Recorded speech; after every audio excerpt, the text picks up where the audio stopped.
Hi friends, ఎలా ఉన్నారు? అందరికీ నూతన సంవత్సర ఉగాది శుభాకాంక్షలు. సో మన తెలుగు నూతన సంవత్సరం స్టార్ట్ అయింది. హ్యాపీగా ఉందాం. ఈ సంవత్సరంలో అంతా కొన్ని బాధల్ని మర్చిపోవడానికి ట్రై చేద్దాము. జలసీని పోగొట్టుకుందాము. ఎవరి మీద పర్సనల్ గ్రడ్జెస్ వద్దు. హ్యాపీగా ఉందమ్మా. సో మన ఫేస్ కూడా చాలా బ్రైట్గా ఉంటుంది, మనం కూడా చాలా హ్యాపీగా ఉంటాము. కానీ మన టాపిక్ ఇది కాదు ఈరోజు. యాక్చువల్గా ఈ మధ్య కొంతమంది పిల్లలు వచ్చారు. మరి అంటే ఈ మధ్య వీడియోస్ చూసి వచ్చినట్టున్నారు నాకు. అంటే అత్తగారి గురించి మాట్లాడాను కదా, సో యంగ్స్టర్స్ రావడం చాలా ఎక్కువైంది నా దగ్గరికి. సో వాళ్ళు చెప్తూ ఉన్నారు, మా అత్తగారు ఓకే మేడం, మా వారు అసలు పెళ్ళై 4 సంవత్సరాలైనా 3 సంవత్సరాలైనా 10 సంవత్సరాలైనా, అంటే చాలా సంవత్సరాలు అయిన వాళ్ళు అనమాట, నా మాట అస్సలు వినడం లేదు, మార్చుకోవాలనుకున్నాను, మార్చుకోలేకపోతున్నాను అని చెప్పారు. అంటే 10 మందిలో 6-7 మంది ఇదే మాటలు చెప్పారు. నాకు చాలా నవ్వొచ్చింది. ఎందుకంటే ఒక మనిషిని మార్చాలి అనుకోవడం తప్పు లేదు, కానీ మారతాడు అనుకోవడం చాలా పొరపాటు. తప్పేం కాదు, మార్చాలనుకోవడం తప్పు కాదు. అనుకుంటాం, ఓ మనం పెళ్లి చేసుకున్న తర్వాత హస్బెండ్ని ఇలా మార్చుకోవచ్చు, అలా మార్చుకోవచ్చు అని చెప్పేసి. అలానే ఆడవాళ్ళని కూడా అనుకుంటారు వాళ్ళు, పెళ్ళైన తర్వాత భార్యను మార్చుకోవచ్చు. మనం కూడా అంత ఈజీగా ఏం మారము. కాకపోతే స్వతహాగా మనం కొంచెం సౌమ్యంగా ఉంటాము, కొంచెం అడ్జస్ట్ అవుతాం కాబట్టి అంత ప్రాబ్లం ఉండదు. చాలామందితో, కొంతమందితో చాలా ప్రాబ్లమే ఉంటుంది, కానీ మగవాళ్ళతో చాలామందితో ప్రాబ్లం ఉంటుంది. మీరు గమనించుకోవాల్సింది ఏంటి అంటే, మీరు ఎంత ట్రై చేస్తే కూడా స్వతహాగా ఉన్న స్వభావం మారదుమ్మా. కానీ వాళ్ళు అనుకుంటే మారుతారు, మీ వల్ల కాదది. అబ్బాయిలు అనుకోవాలి, మగవాళ్ళు అనుకోవాలి మేము మారాలి అని చెప్పేసి. కొంతమంది విషయంలో అది జరుగుతుంది. జరిగేసి అప్పుడు ఏమనుకుంటారు, అబ్బా భార్యలు మేము కాబట్టి మార్చుకున్నాము అనుకుంటారు. కాదు, వాళ్ళు మారాలనుకున్నారు. మీకు అర్థమవుతుందా? కాబట్టి భ్రమలో ఉండకండి. సో పెళ్ళై 10 సంవత్సరాలు అయింది, నా భర్త మారలేదు, 20 సంవత్సరాలు అయింది, నా భర్త మారలేదు. కొన్ని విషయాలలో మారకపోయినా పెద్ద ఇబ్బంది లేదు కదమ్మా. తను ఏదో జంక్ ఫుడ్ తింటాడు, లేదా ఫుడ్ అసలు ఎక్కువగా తినడు, నాన్ వెజ్ తినడు, లేదా నాన్ వెజ్ ఎక్కువ తింటాడు, తొందరగా నిద్రపోతాడు, లేదా లేట్గా నిద్రపోతాడు, లేట్గా ఇంటికి వస్తాడు. లేట్గా ఇంటికి వస్తే చాలా ప్రాబ్లం లేండి, అది వేరే విషయం. ఉదయాన్నే నిద్రలేస్తాడు, లేదా 9 గంటల వరకు నిద్రపోతాడు. సో నాతో ఎక్కువ మాట్లాడు, ఎప్పుడు విసిగిస్తుంటాడు, కిచెన్లోకి ఇవన్నీ చాలా మామూలువి. అందరి విషయాలలో జరుగుతూనే ఉంటాయి. ఇవి పెద్దగా ఎవరిని ఇబ్బంది పెట్టవమ్మా. మనం కూడా అడ్జస్ట్ అయిపోవచ్చు కదా, ఇలాంటివి అసలు ఇబ్బందులే కాదు. కానీ కొంతమంది ఉంటారు, ఎప్పుడు తిడుతూ ఉండడము, అబ్యూస్ చేయడము, ఇంట్లో వాళ్ళనే కాదు వీధుల్లో వాళ్ళని కూడా. ఇంటికి వస్తే ప్రశాంతత ఉండదన్నమాట ఇంట్లో. అలానే ఎప్పుడు సిగరెట్ స్మోక్ చేస్తూ ఉండడము, ఇల్లంతా గబ్బు కొట్టించేస్తారు. ఎప్పుడు డ్రింక్ చేస్తూ ఉండడము, విపరీతంగా డ్రింక్ చేయడము. సోషల్ డ్రింకింగ్ ఓకే, ఇప్పుడు అది తప్పడానికి కూడా లేదు కదా, మా అమ్మాయిలు కూడా తాగుతూ ఉన్నారు. సో అబ్బాయిలు ఇంకా మనం టేక్ ఇట్ ఫర్ గ్రాంటెడ్ తీసేసుకోవాలి. అలానే ఎప్పుడు బయట తిరుగుతూ ఉండడము ఫ్రెండ్స్తో. ఈ అలవాట్లు ఏమీ లేకపోయినా కొంతమంది ఫ్రెండ్స్ అంటూనే ఉంటారు, అసలు ఇంటి విషయాలు పట్టించుకోరు. అలానే కొంతమంది కార్డ్స్ ఆడుతూ ఉంటారు, ఇంకా కొంతమంది షేర్స్లో డబ్బులు పోగొడుతూ ఉంటారు, బెట్టింగ్లు పెడుతూ ఉంటారు. ఇది ఏంటి అంటే ఫ్యామిలీస్ని చాలా డిస్టర్బ్ చేస్తాయి ఫైనాన్షియల్ స్టేటస్ని డిస్టర్బ్ చేసేస్తాయి, సమాజంలో పరువు పోతుంది.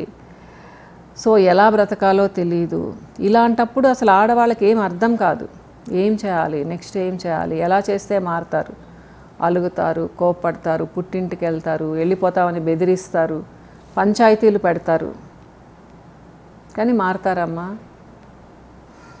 మారుతారేమో 100లో 1 2. కొంతమంది ఇంకో 2 మారినట్టు నటిస్తారు, బయట వాళ్ళు చేసుకుంటూ ఉంటారు. ఇవన్నీ ఒక ఎత్తు అయితే, ఇంకా కొంతమంది అఫైర్స్, ఇంట్లో ఉన్న వైఫ్ సరిపోదు, బయట వాళ్ళతో తిరుగుతూ ఉంటారు. ఇది చాలా కష్టమైన విషయం ఆడవాళ్ళకి యాక్సెప్ట్ చేయాలి అంటే. ఈ మధ్య ఒక క్లయింట్ వచ్చారు. మా వారు అంతా మంచివాళ్ళు మేడం, కానీ 2-3 సంబంధాలు ఉన్నాయి. నాకు అసలు ఆయన మొహం చూడాలంటేనే అసహ్యంగా ఉంటుంది మేడం, బయటకు వచ్చేసాను నేను అని చెప్పారు. మరి ఎలా అమ్మా, ఎలా బ్రతుకుతూ ఉన్నారు అంటే, ఆవిడేదో చాలా చిన్న జాబ్ చేస్తారమ్మా. ఆయన చెప్తారంట, నువ్వు నాతో ఉంటే అంతా చూసుకుంటాను నిన్ను అని చెప్పేసని. కానీ ఆవిడ భరించలేక బయటకు వచ్చేసారు. ఇది తప్ప ఒప్ప అనేది నేను ఇక్కడ మాట్లాడడం లేదు. ఎందుకంటే ఇంత సహించలేనప్పుడు ఆవిడ మంచి పని చేశారు. ఇంట్లో ఉండి అసలు ఆవిడ పాడైపోయి ఉండేవాళ్ళు కదా. సో ఎలా మేడం భరించడమా అన్నారనమాట. నిజమే, అసహ్యం అనిపిస్తుంది. ఇలాంటి వాళ్ళు మారుతారా? మిగతా చుట్టుపక్కల వాళ్ళు అంటారు, మేడం ఎప్పుడో ఒకసారి నీ దగ్గరకు వస్తాడులే అంటారు. నాకు ఆ మాట విని, అంటే మీరు వెయిట్ చేస్తున్నారా ఎప్పుడో ఒకసారి మీ దగ్గరికి రావడానికి అన్నా నేను. చిచి అనింది. అంతే కదమ్మా, ఏమన్నా పురాణాల్లో ఏమన్నా మనం ఏమన్నా సతీ సావిత్రి లాంటి వాళ్ళమ్మా ఏమన్నానా? ఎప్పుడో దరిద్రపు చేష్టాలన్నీ చేసి ఇంటికి వస్తే అప్పుడు యాక్సెప్ట్ చేసి ఇంట్లోకి రానిచ్చేసి ఆయనకు అంతా సేవలు చేయడానికి. ఇప్పటి రోజుల్లో అలా ఉండాల్సిన అవసరం కూడా లేదమ్మా. సో ఇలా డిఫరెంట్ ప్రాబ్లమ్స్. నేనేం చెప్తానంటే, అవతల వాళ్ళు మీరేదో ట్రై చేస్తే, ఏడిస్తే, బాధపడితే, అలిగితే మారతారని మాత్రం అనుకోకండి. మారరుమా. పుట్టుకతో వచ్చిన బుద్ధులు చనిపోతే కానీ పోవు అంటూ ఉంటారు. సో కొంతమంది అలానే ఉంటారు. అడ్జస్ట్ అవ్వగలిగితే అడ్జస్ట్ అవ్వండి.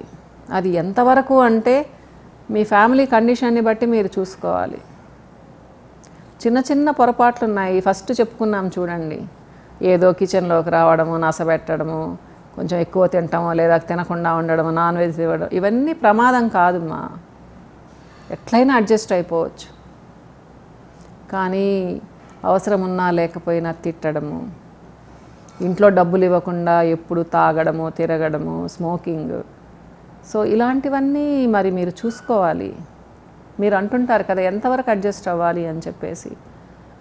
ఎవరికి వాళ్ళు డిసైడ్ చేసుకోవాలిమ్మా. మీకు బిడ్డలు ఉన్నారు, మీకు ఫైనాన్షియల్ స్టేటస్ అసలు ఏం బాగలేదు, మిమ్మల్ని చూసేవాళ్ళు లేరు, ఎక్కడికి వెళ్ళి మీరు ఏం చేస్తారు చెప్పండి? ఆయన ఒకవేళ చూసుకునే పని అయితే ఏమున్నా కానీ భరించాల్సిందే కదా. ఆ భరించాల్సి వచ్చినప్పుడు ఎప్పుడు కక్షలు పెట్టుకొని ఎందుకు ఉండాలి? ఇంతే మారడు అని చెప్పేసి కనీసం ఆ సోషల్ సెక్యూరిటీ కోసము, మీకు డబ్బుల కోసం ఉండాల్సిందే కదా. దీన్నే అడ్జస్ట్ అవ్వడం అంటారు. సగం మంది, చాలామంది ఇలానే ఉంటారమ్మా. చెప్పడానికి కొంచెం కష్టంగా ఉంది, కానీ ఫైనాన్షియల్గా ఇండిపెండెంట్గా లేనప్పుడు వాళ్ళు ఏ దరిద్రపు చేష్టాలు చేస్తే కూడా హస్బెండ్ దగ్గరే ఉండాలి. ఎందుకంటే హస్బెండ్ దగ్గర ఉంటే మర్యాద ఉంటుంది. వాళ్ళు కనీసం ఇంట్లో ఉండి అన్నీ చూసుకుంటూ ఉంటే బయటకు వెళ్ళాల్సిన అవసరం లేదు, ముప్పతిప్పలు పడాల్సిన అవసరం లేదు. అంటే మీరు మంచి జాబ్ చేస్తుంటే వదిలేసి వెళ్ళిపోమని నా ఉద్దేశం కాదు, మీకు అర్థమవుతూ ఉందనుకుంటాను. కానీ భ్రమలో మాత్రం ఉండకండి. నేను అలిగాను, ఒక 10 రోజులు పుట్టింటికి వెళ్ళాను, నెల రోజులు పుట్టింటికి వెళ్ళాను, బెదిరించాను, చచ్చిపోతానని బెదిరించాను, వాళ్ళు మారతానని. మారరు. ఇది నేను చెప్పాలనుకుంటున్నాను. పాపం కొంతమంది పిల్లలు అంటూ ఉంటారు, మేడం డ్రింక్ చేసేవాడు మేడం, నేను మారుద్దామనుకున్నాను, మార్చలేకపోయాను అని చెప్పేసి. ప్రపంచంలో ఎవరూ మారరుమా. ముఖ్యంగా డ్రింకింగ్ చిన్నప్పుడు అలవాటైంది అంటే, ఆ డ్రింక్ చేసే హ్యాబిట్ అస్సలు మారరు. మీకు తెలియకుండా తాగుతారు. లేకపోతే మీరంటే భయం అయితే, వాళ్ళు ఒకవేళ సౌమ్యులు అయితే, మీరంటే కొంచెం భయంగానే ఉంది అంటే బయట తాగి బయటపడి ఉంటారనమాట. సో ఇది చెప్పాలనుకుంటున్నాను. ఎందుకంటే ఈ పిల్లలు చాలామంది భ్రమలో ఉన్నారు. మారుతారు మేడం, మేము మార్చుకుంటాం అనే భ్రమతో ఉంటారు. సో పెళ్లి చేసుకునేటప్పుడు తెలుసా తెలియదా అనేది విషయం. అందరూ పెళ్లి చేసుకునేటప్పుడు చాలా బ్రహ్మాండంగా ఉన్నట్టే కనిపిస్తారు. ఫేట్ అంటారు కదా, అది. సో ఎంక్వైరీలు చేసుకోవాలి. ఏమైనా కానీ మంచి హస్బెండ్ దొరకడం కూడా అదృష్టమనే అనుకోవాలిమ్మా. ముఖ్యంగా కొంచెం ప్రేమించే భర్త, కొంచెం ఏమంటారు, అన్నీ చూసుకునే భర్త, రెస్పాన్సిబుల్గా ఉండే అబ్బాయి దొరకడం ఈ రోజుల్లో అదృష్టంగానే ఉంది. కాకపోతే మంచి అమ్మాయి దొరకడం అంతకంటే అదృష్టం అనుకోండి, అది వేరే విషయము. సో అమ్మాయిలు కూడా చాలా వేరేగా ఉంటున్నారు కదా. కానీ మనం ఇప్పుడు అబ్బాయిల గురించి మాట్లాడుకుంటూ ఉన్నాము. భ్రమలో ఉండకండిమా. ఒకవేళ మీకు టార్చర్ ఎక్కువగా ఉంటే తొందరగా మీ పెద్దవాళ్ళతో చెప్పి పరిష్కారం చూసుకోండి. ఈరోజు మారుతాడు, సంవత్సరం తర్వాత మారుతాడు, 2 సంవత్సరాల తర్వాత మారుతారని మాత్రం వెయిట్ చేయకండి. మరీ పిచ్చిగా ఉన్న వాళ్ళు మారే అవకాశమే లేదమ్మా. యాక్షన్ చేస్తారంతే వాళ్ళు. ఇది మాత్రం గుర్తుపెట్టుకోండి. ఇది చెప్పాలనుకున్నాను. ఓకేనమ్మా? సో ఇప్పుడు కూడా మీ అభిప్రాయాలు కావాలి. సో నేను తెలుసుకుంటాను మీ ద్వారా ఏంటి ఎలా ఉన్నారు అని చెప్పేసి. ఓకేనా అమ్మా? ఇంకొకసారి అందరికీ నూతన సంవత్సర ఉగాది శుభాకాంక్షలు. బాయ్.